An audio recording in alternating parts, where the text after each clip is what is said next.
بسم اللہ الرحمن الرحیم۔ ٹیل پوائنٹ کے ناظرین السلام علیکم۔ یہ عراق کا علاقہ تھا جہاں عیسائیوں کا ایک بہت بڑا قبیلہ بکر بن وائل آباد تھا۔ یہ لوگ عرب کے رہنے والے تھے۔ اسلام پھیلتا چلا گیا اور یہ عیسائی جو اسلام قبول کرنے پر آمادہ نہیں تھے عراق کے اس علاقے میں اکٹھے ہوتے رہے اور یہیں آباد ہو گئے تھے۔ ان میں وہ بھی تھے جو کسی وقت ایرانیوں کے خلاف لڑے اور جنگی قیدی ہو گئے تھے۔ ایرانیوں نے انہیں اس علاقے میں آباد ہونے کے لیے آزاد کر دیا تھا۔ ان میں کچھ ایسے بھی تھے جنہوں نے اسلام قبول کر لیا تھا۔ انہیں مسنع بن حارثہ جیسا قائد مل گیا تھا جس نے انہیں پکا مسلمان بنا دیا تھا۔ مسلمانوں پر تو ایرانی بے پناہ ظلم و تشدد کرتے تھے، لیکن عیسائیوں کے ساتھ ان کا رویہ کچھ بہتر تھا۔ مورخوں نے لکھا ہے زرتشتی سالار اندر زغر ہرمز کی طرح ظالم نہیں تھا۔ مسلمانوں پر اگر وہ ظلم نہیں کرتا تھا تو انہیں اچھا بھی نہیں سمجھتا تھا۔ عیسائیوں کے ساتھ اس کا سلوک بہت اچھا تھا۔ اسے اب عیسائیوں کی مدد کی ضرورت محسوس ہوئی۔ اس نے ان کے قبیلے بکر بن وائل کے بڑوں کو بلایا۔ وہ اطلاع ملتے ہی دوڑے آئے۔ اندر زغر نے کہا، اگر تم میں سے کسی کو میرے خلاف شکایت ہے تو مجھے بتاؤ، میں اس کا ازالہ کروں گا۔ ایک بوڑھے نے کہا، کیا یہ بہتر نہیں ہوگا کہ سالار ہمیں فوراً بتا دے کہ ہمیں کیوں بلایا گیا ہے؟ ہم آپ کی رعایا ہیں، ہمیں شکایت ہوئی بھی تو نہیں کریں گے۔ ایک اور نے کہا، ہمیں کوئی شکایت نہیں، آپ نے جو کہنا ہے وہ کہیں۔ اندر زغر نے کہا، مسلمان بڑھتے چلے آ رہے ہیں، شہنشاہ فارس کی فوج انہیں فرات میں ڈبو دے گی، لیکن ہمیں تمہاری ضرورت ہے، ہمیں تمہارے جوان بیٹوں کی ضرورت ہے۔ وفد کے بڑوں میں سے ایک نے پوچھا، اگر شہنشاہ فارس کی فوج اسلامی فوج کو فرات میں ڈبو دے گی تو آپ کو ہمارے بیٹوں کی کیا ضرورت پیش آ گئی؟ ہم سن چکے ہیں کہ فارس کی فوج کے 4 سالار مارے گئے ہیں، آپ ہم سے پوچھتے کیوں ہیں؟ ہم آپ کی رعایا ہیں، ہمیں حکم دیں، ہم سرکشی کی جرت نہیں کر سکتے۔ اندر زغر نے کہا، میں کسی کو اپنے حکم کا پابند کر کے میدان جنگ میں نہیں لے جانا چاہتا، میں تمہیں تمہارے مذہب کے نام پر فوج میں شامل کرنا چاہتا ہوں۔ ہمیں زمین کے کسی خطے کے لیے نہیں، اپنے مذہب اور اپنے عقیدوں کے تحفظ کے لیے لڑنا ہے۔ مسلمان صرف اس لیے فتح پہ فتح حاصل کرتے چلے آ رہے ہیں کہ وہ اپنے مذہب کی خاطر لڑ رہے ہیں۔ وہ جس علاقے کو فتح کرتے ہیں وہاں کے لوگوں کو اسلام قبول کرنے کو کہتے ہیں۔ جو لوگ اسلام قبول نہیں کرتے ان سے مسلمان جزیہ وصول کرتے ہیں۔ کیا یہ غلط ہے کہ تم میں وہ بھی ہیں جو اس لیے اپنے گھروں سے بھاگے تھے کہ وہ اسلام قبول نہیں کرنا چاہتے تھے؟ کیا تم پسند کرو گے کہ مسلمان آ جائیں اور تمہاری عبادت گاہوں کے دروازے بند ہو جائیں؟ کیا تم برداشت کر لو گے کہ مسلمان تمہاری بیٹیوں کو لونڈیاں بنا کر اپنے ساتھ لے جائیں؟ ذرا غور کرو تو سمجھو گے کہ ہمیں تمہاری نہیں بلکہ تمہیں ہماری مدد کی ضرورت ہے۔ ہم تمہیں ایک فوج دے رہے ہیں، اسے اور زیادہ طاقتور بناؤ اور اپنے مذہب کو ایک بے بنیاد مذہب سے بچاؤ۔ اندر زغر نے عیسائیوں کے مسلمانوں کے خلاف ایسا مشتعل کیا کہ وہ اسی وقت واپس گئے اور اپنے قبیلے کی ہر بستی میں جا کر اعلان کرنے لگے کہ مسلمانوں کا بہت بڑا لشکر قتل و غارت اور لوٹ مار کرتا چلا آ رہا ہے۔ وہ صرف اسے بخشتے ہیں جو ان کا مذہب قبول کر لیتا ہے۔ وہ جوان اور کم سن لڑکیوں کو اپنے ساتھ لے جائیں گے۔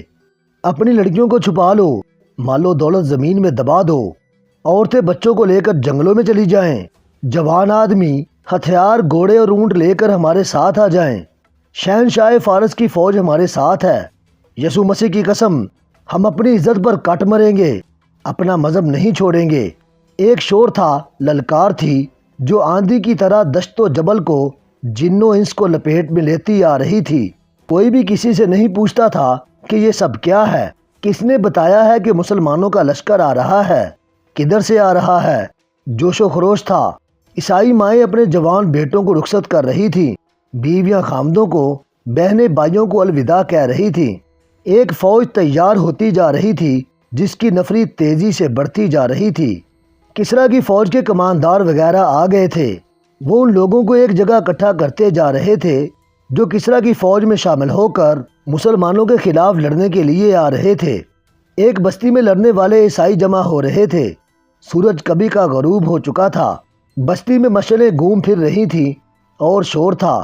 بستی دن کی طرح بیدار اور سرگرم تھی۔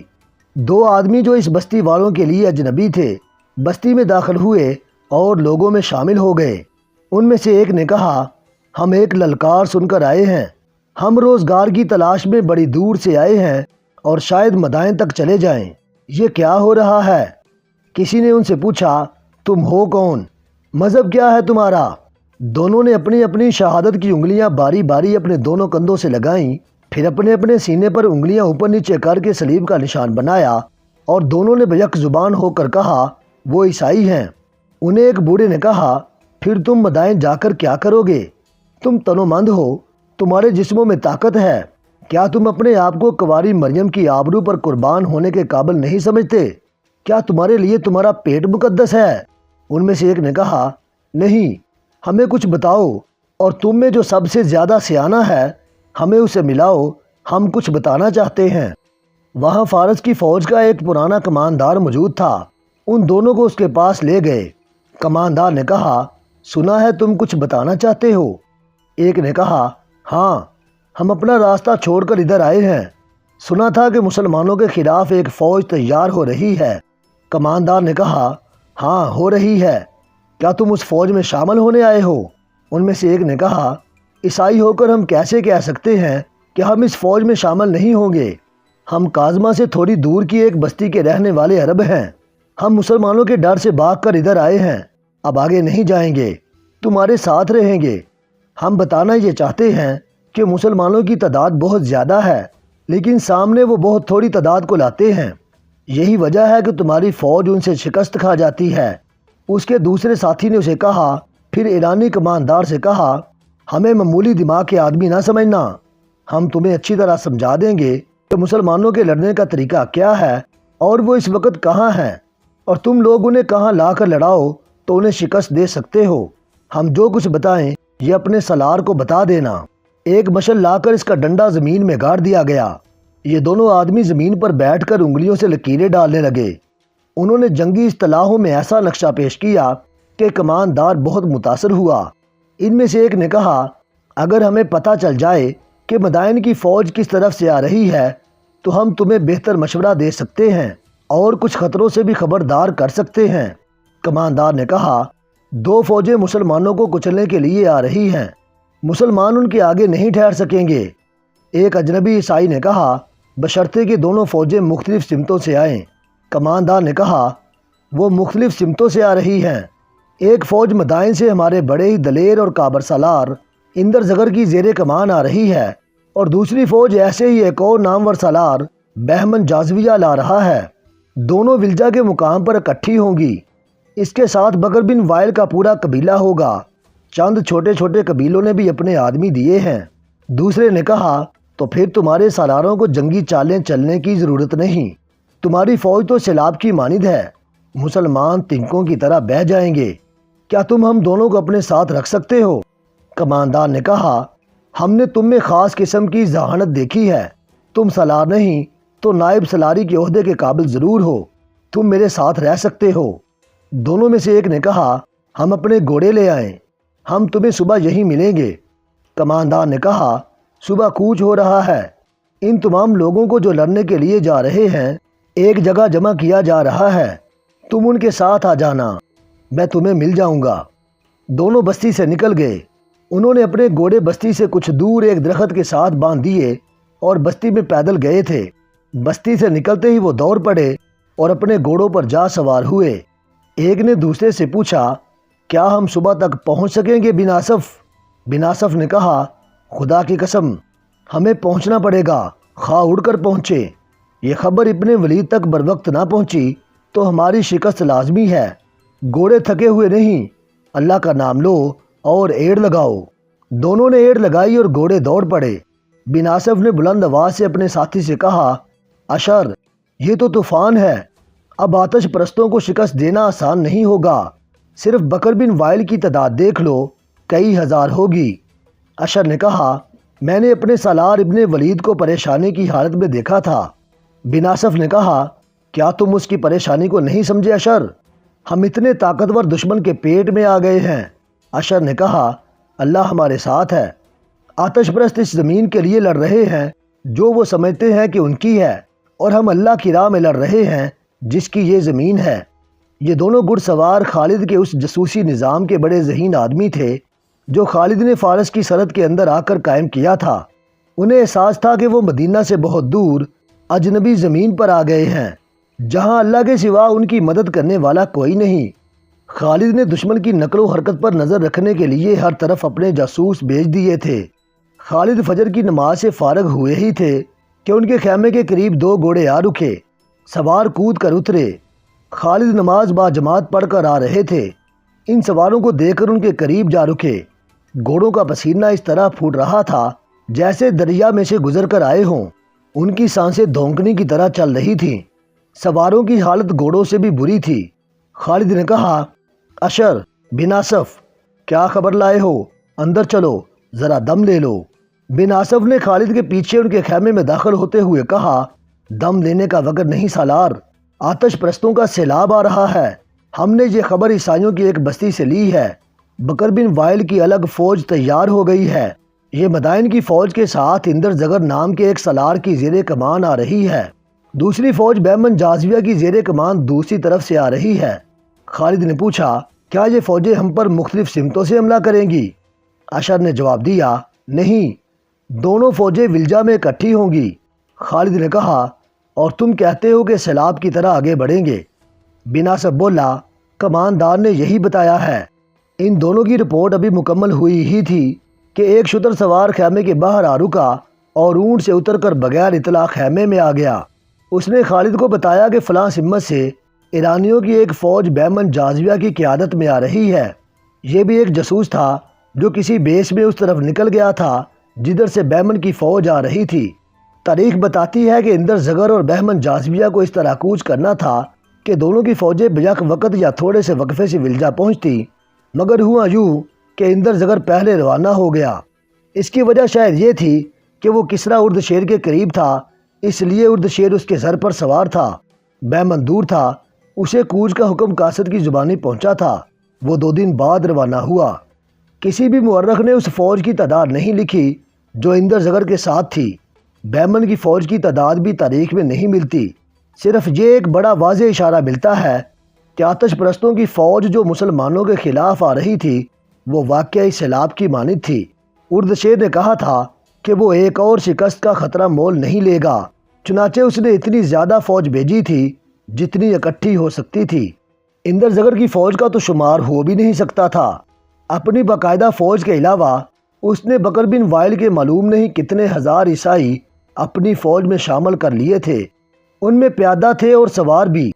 اس فوج میں مزید اضافہ کوچ کے دوران اس طرح ہوا کہ جنگ دریا میں آتش پرستوں کے جو فوجی مسلمانوں سے شکست کھا کر بھاگے تھے وہ ابھی تک قدم گھسیٹتے مدائن کو جا رہے تھے۔ وہ صرف تھکن کے مارے ہوئے نہیں تھے، ان پر مسلمانوں کی دہشت بھی طاری تھی۔ پسپائی کے وقت مسلمانوں کے ہاتھوں ان کی فوج کا قتل عام ہوا تھا۔ انہوں نے کشتیوں میں سوار ہو کر بھاگنے کی کوشش کی تھی، اس لیے وہ خالد کے مجاہدین کے لیے بڑا آسان شکار ہوئے تھے۔ اس بگدڑ میں جو کشتیوں میں سوار ہو گئے تھے ان پر مجاہدین نے تیروں کا میح برسا دیا تھا۔ ایسی کشتیوں میں جو سپاہی زندہ رہے تھے ان کی ذہنی حالت بہت بری تھی۔ ان کی کشتیوں میں ان کے ساتھی جسموں میں تیر لیے تڑپ تڑپ کر مر رہے تھے۔ اس طرح زندہ سپاہیوں نے لاشوں اور تڑپ تڑپ کر مرتے ساتھیوں کے ساتھ سفر کیا تھا۔ کشتیاں خون سے بھر گئی تھیں۔ زندہ سپاہیوں کو کشتیاں کھینے کی بھی ہوش نہیں تھی۔ کشتیاں دریا کے بہاؤ کے ساتھ خود ہی بہتی کہیں سے کہیں جا پہنچی تھیں اور دور دور کنارے سے لگی تھی، اور زرتشت کے یہ پجاری بہت بری جسمانی اور ذہنی حالت میں مدائن کی طرف چل پڑے تھے۔ وہ 2-2 4-4 اور اس سے بھی زیادہ کی ٹولیوں میں جا رہے تھے۔ پرانی تحریروں سے پتہ چلتا ہے کہ ان میں کئی ایک نے جب اندر زغر کی فوج کو آتے دیکھا تو بھاگ اٹھے۔ وہ تیز دوڑ نہیں سکتے تھے، انہیں پکڑ لیا گیا اور فوج میں شامل کر لیا گیا۔ کچھ تعداد ایسے سپاہیوں کی ملی جو دماغی توازن کھو بیٹھے تھے۔ ان میں کچھ ایسے تھے جو بولتے ہی نہیں تھے، ان سے بات کرتے تھے تو وہ خالی خالی نگاہوں اور بے تاثر چہروں سے ہر کسی کو دیکھتے تھے۔ بعض بولنے کی بجائے چیخے مارتے اور دوڑ پڑتے تھے۔ ان کے سالار اندر زغر نے حکم دیا، پیشتر اس کے کہ یہ ساری فوج کے لیے خوف و ہراس کا سبب بن جائیں، انہیں فوج سے دور لے جا کر ختم کر دو۔ اس حکم کی تعمیل کی گئی۔ مدائن کی یہ فوج تازہ دم تھی، اس نے ابھی مسلمانوں کے ہاتھ نہیں دیکھے تھے۔ لیکن دریا کے مارکے سے بچے ہوئے سپاہی جب راستے میں اس تازہ دم فوج میں شامل ہوئے تو ہلکے سے خوف کی ایک لہر ساری فوج میں پھیل گئی۔ شکست خوردہ سپاہیوں نے اپنے آپ کو بے قصور ثابت کرنے اور یہ ظاہر کرنے کے لیے کہ وہ بے جگری سے لڑے ہیں، مسلمانوں کے متعلق اپنی فوج کو ایسی باتیں سنائیں جیسے مسلمانوں میں کوئی مفوق الفطرت طاقت ہو اور وہ جن بھوت ہوں۔ خالد کی جنگی قیادت کی یہ خوبی تھی کہ وہ دشمن کو جسمانی شکست ایسی دیتے تھے کہ دشمن پر نفسیاتی اثر بھی پڑتا تھا، جو ایک عرصے تک دشمن کے سپاہیوں پر باقی رہتا، اور اسی دشمن کے ساتھ جب ایک اور مار کا لڑا جاتا تو یہ نفسیاتی اثر خالد کو بہت فائدہ دیتا تھا۔ یہ اثر پیدا کرنے کے لیے خالد دشمن کو پسپا کرنے پر ہی مطمئن نہیں ہو جاتے تھے، بلکہ دشمن کا تعاقب کرتے اور اسے زیادہ سے زیادہ جانی نقصان پہنچاتے تھے۔ خالد کے جاسوسوں نے یہ اطلاع بھی انہیں دی کہ پچھلے مارکے کے بھاگے ہوئے سپاہی بھی مدائن سے آنے والی فوج میں شامل ہو رہے ہیں۔ خالد نے اپنے سالاروں کو بلایا اور انہیں نئی صورتحال سے آگاہ کیا۔ خالد نے انہیں کہا، میرے عزیز ساتھیوں، ہم یہاں صرف اللہ کے بھروسے پر لڑنے کے لیے آئے ہیں۔ جنگی نقطہ نگاہ سے دیکھا جائے تو ہم فارس کی فوج سے ٹکر لینے کے قابل نہیں۔ اپنے وطن سے ہم بہت دور نکل آئے ہیں، ہمیں کمک نہیں مل سکتی، ہم واپس بھی نہیں جائیں گے۔ ہم فارسیوں کو اور کسریٰ کو نہیں، آگ کے خداؤں کو شکست دینے کا عزم کیے ہوئے ہیں۔ میں تم سب کے چہروں پر تھکن کے آثار دیکھ رہا ہوں، تمہاری آنکھیں بھی تھکی تھکی سی ہیں اور تمہاری باتوں میں بھی تھکن ہے، لیکن رب کعبہ کی قسم ہماری روحیں تھکی ہوئی نہیں، ہمیں اب روح کی طاقت سے لڑنا ہے۔ ایک سالار عاصم بن عمر نے کہا، ایسی باتیں زبان پر نہ لا ابن ولید، ہمارے چہروں پر تھکن کے آثار ہیں، مایوسی کے نہیں۔ دوسرے سالار عدی بن حاتم نے کہا، ہمارے ارادوں میں کوئی تھکن نہیں ابن ولید، ہم نے آرام کر لیا ہے، سپاہ نے بھی آرام کر لیا ہے۔ خالد نے کہا، میں اسی لیے یہاں خیمہ زن ہو گیا تھا کہ اللہ کے سپاہی آرام کر لے، تمہارے ارادے تھکے ہوئے نہیں تو مجھے کچھ کہنے کی ضرورت نہیں، میں دوسری باتیں کرنا چاہتا ہوں جو زیادہ ضروری ہیں۔ تم نے دیکھا ہے کہ ہم نے فارسیوں کو پہلے مارکے میں شکست دی تو وہ پھر ہمارے سامنے آ گئے، ان کے ساتھ ان کے وہ سپاہی بھی آ گئے جو پہلے مارکے سے بھاگے تھے۔ اب مجھے پھر اطلاع ملی ہے کہ دوسرے مارکے سے بھاگے ہوئے سپاہی مدائن سے آنے والی فوج کے ساتھ راستے میں ملتے آ رہے ہیں۔ اب تمہیں یہ کوشش کرنی ہے کہ اگلے مارکے میں آتش پرستوں کا کوئی سپاہی زندہ نہ جا سکے، ہلاک کرو یا پکڑ لو، میں کسریٰ کی فوج کا نام و نشان مٹا دینا چاہتا ہوں۔ 3-4 آوازیں سنائی دیں، ہمارا اللہ یوں ہی کرے گا۔ خالد نے کہا، سب اللہ کے اختیار میں ہے، ہم اسی کی خوشنودی کے لیے گھروں سے اتنی دور آ گئے ہیں، اب جو صورت ہمارے سامنے ہے اس پر سنجیدگی سے غور کرو، یہ فیصلے جذبات سے نہیں کیے جا سکتے ہیں۔ اس حقیقت کو ہم نظر انداز نہیں کر سکتے کہ فارسیوں کی جنگی طاقت اور تعداد جو اب آ رہی ہے ہم اس کا مقابلہ کرنے کے قابل نہیں، لیکن پسپائی کو دل سے نکال دو۔ تازہ اطلاعوں کے مطابق مدائن کی فوج دجلہ عبور کر آئی ہے، آج رات فرات کو بھی عبور کر لے گی، پھر وہ ولجہ پہنچ جائے گی۔ ان کی دوسری فوج بھی آ رہی ہے، ہمارے جاسوس اس کا کوچ دیکھ رہے ہیں اور مجھے اطلاعیں دے رہے ہیں۔ خدائے ذوالجلال ہماری مدد کر رہا ہے، یہ اسی کی ذات باری کا کرم ہے کہ فارس کی یہ دوسری فوج جو ایک سالار بہمن جازویہ کی زیر کمان آ رہی ہے اس کی رفتار تیز نہیں، وہ پڑاؤ زیادہ کر رہی ہے۔ میری عقل اگر صحیح کام کر رہی ہے تو میں یہی ایک طریقہ بہتر سمجھتا ہوں کہ مدائن کی فوج جو سالار اندر زگر کے ساتھ آ رہی ہے وہ ولجہ تک جلدی پہنچ جائے گی، پیشتر اس کے کہ بہمن کی فوج بھی اس سے آ ملے، ہم اندر زگر پر حملہ کر دیں گے۔ کیا میں نے بہتر سوچا ہے؟ سالار عاصم نے کہا، اس سے بہتر اور کوئی فیصلہ نہیں ہو سکتا۔ مجھے مدائن کی اس فوج میں ایک کمزوری نظر آ رہی ہے، اس فوج میں عیسائیوں کے قبیلوں کے لوگ بھی ہیں جو لڑنا تو جانتے ہوں گے لیکن انہیں جنگ اور باقاعدہ مارکے کا تجربہ نہیں، میں انہیں ایک مسلح ہجوم کہوں گا۔ دشمن کی دوسری کمزوری وہ سپاہی ہیں جو پچھلے مارکے سے بھاگے ہوئے مدائن کی فوج کو راستے میں ملے تھے، مجھے یقین ہے کہ وہ ڈرے ہوئے ہوں گے، انہوں نے اپنے ہزاروں ساتھیوں کو تلواروں، تیروں اور برچھیوں کا شکار ہوتے دیکھا ہے، پسپائی کی صورت میں وہ سب سے پہلے بھاگیں گے۔ خالد نے پرجوش آواز میں کہا، خدا کی قسم بن عمر، تجھ میں وہ عقل ہے جو ہر بات سمجھ لیتی ہے۔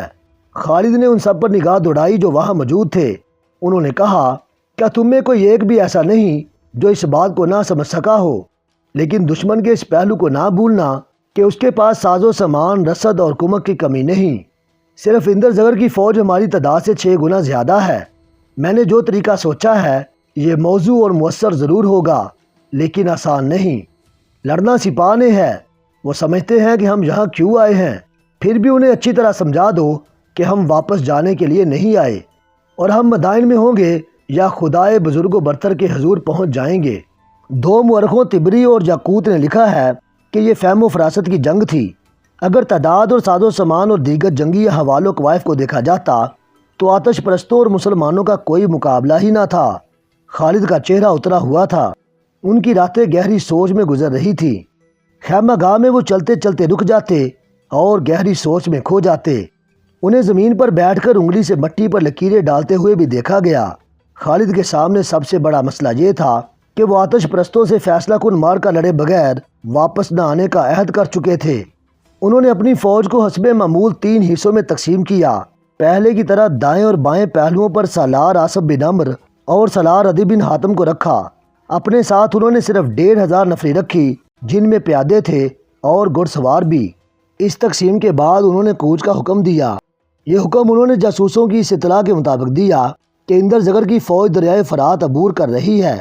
خالد نے اپنی رفتار ایسی رکھی کہ آتش پرست ولجا میں جو ہی پہنچے وہ اس کے سامنے ہوں۔ یہ جنگی فہم و فراست کا غیر معمولی مظاہرہ تھا۔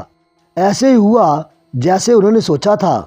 اندر زغر کی فوج ولجا پہنچی تو اسے خیمے گاڑنے کا حکم ملا، کیونکہ اسے بہمن کی فوج کا انتظار کرنا تھا۔ فوج اتنے لمبے سفر کی تھکی ہوئی خیمے گاڑنے لگی اور اس کے ساتھ ہی شور بپا ہو گیا کہ بہمن جازیہ کی فوج آ رہی ہے۔ تمام سپاہ اس کے استقبال میں خوشی کا شور و غل مچانے لگی، لیکن یہ شور اچانک خاموش ہو گیا۔ یہ مدینہ کی فوج ہے، کسی نے بلند آواز سے کہا، اور اس کے ساتھ کئی آوازیں سنائی دیں۔ دشمن آ گیا ہے، تیار، ہوشیار۔ اندر زغر گھوڑے پر سوار آگے گیا اور اچھی طرح دیکھا۔ یہ خالد کی فوج تھی اور جنگی ترتیب میں رہ کر پڑاؤ ڈال رہی تھی۔ یہ فوج خیمے نہیں گاڑ رہی تھی، جس کا مطلب یہ تھا کہ مسلمان لڑائی کے لیے تیار ہیں۔ اندر زغر کو ایک سالار نے کہا، سالار اعلیٰ، ہماری دوسری فوج نہیں پہنچی۔ معلوم ہوا ہے کہ وہ بھی دور ہے، ورنہ ہم ان مسلمانوں کو ابھی کچل ڈالتے۔ یہ تیار ہیں اور ہماری سپاہ تھکی ہوئی ہے۔ اندر زغر نے کہا، کیا تم دیکھ نہیں رہے کہ ان کی تعداد کتنی تھوڑی ہے؟ بمشکل 10,000 ہوں گے۔ میں انہیں چونٹیوں سے زیادہ کچھ نہیں سمجھتا۔ ان کے گھوڑ سوار دستے کہاں ہیں؟ اس کے سالار نے کہا، کہاں ہو سکتے ہیں؟ کھلا میدان ہے، جو کچھ ہے صاف نظر آ رہا ہے۔ اندر زغر نے کہا، معلوم ہوتا ہے ہمارے سالاروں اور کمانداروں کو ایک ایک کے 6 نظر آتے رہے ہیں۔ شکست کھا کر بھاگنے والوں نے مدائن میں بتایا تھا کہ مسلمانوں کا رسالہ بڑا زبردست ہے اور اس کے سوار لڑنے کے اتنے ماہر ہیں کہ کسی کے ہاتھ نہیں آتے۔ مجھے تو ان کا رسالہ کہیں نظر نہیں آ رہا۔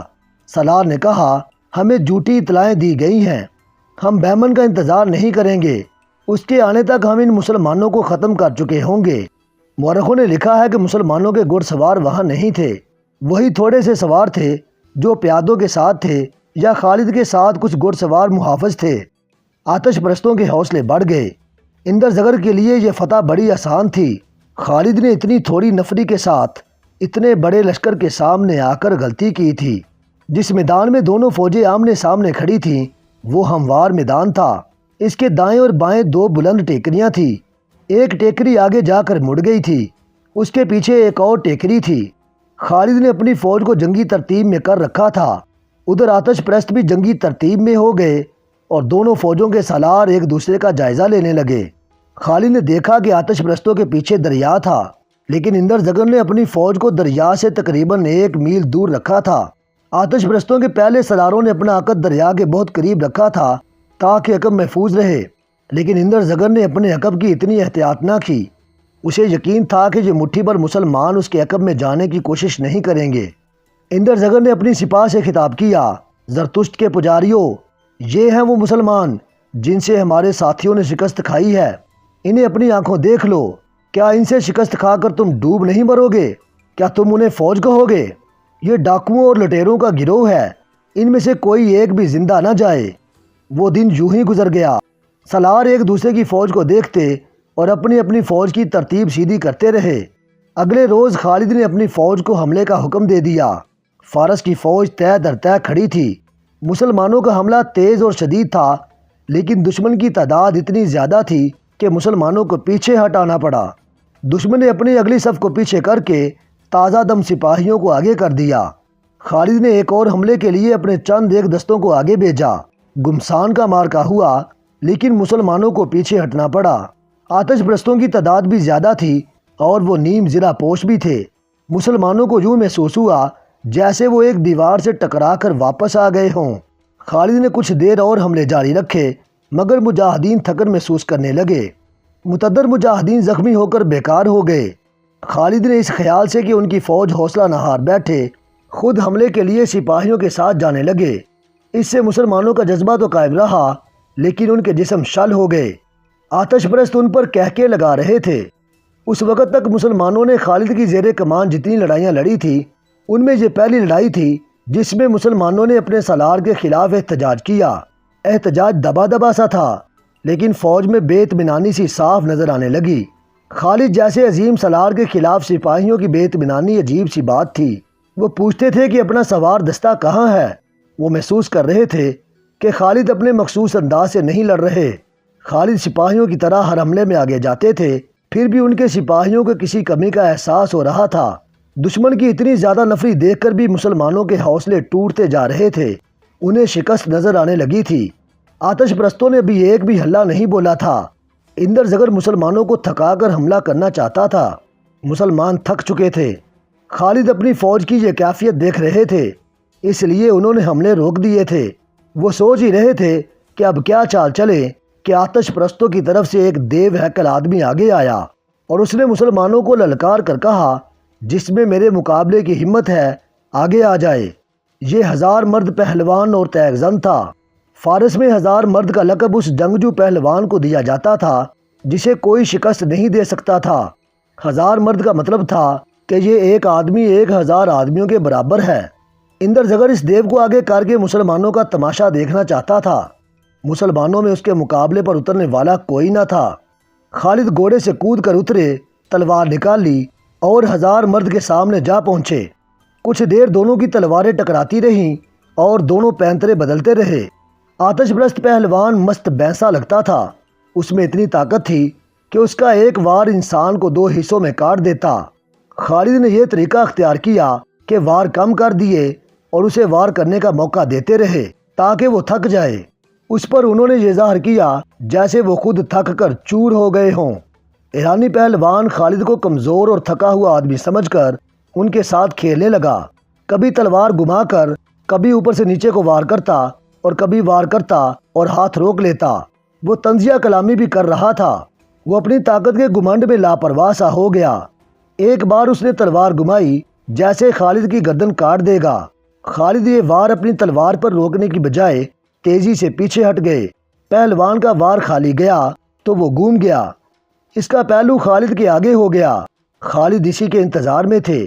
انہوں نے نوک کی طرف سے پہلوان کے پہلو میں تلوار کا اس طرح وار کیا کہ برچھی کی طرح تلوار اس کے پہلو میں اتار دی۔ وہ گرنے لگا تو خالد نے اس کے پہلو سے تلوار کھینچ کر ایسا ہی ایک اور وار کیا اور تلوار اس کے پہلو میں دور اندر تک لے گئے۔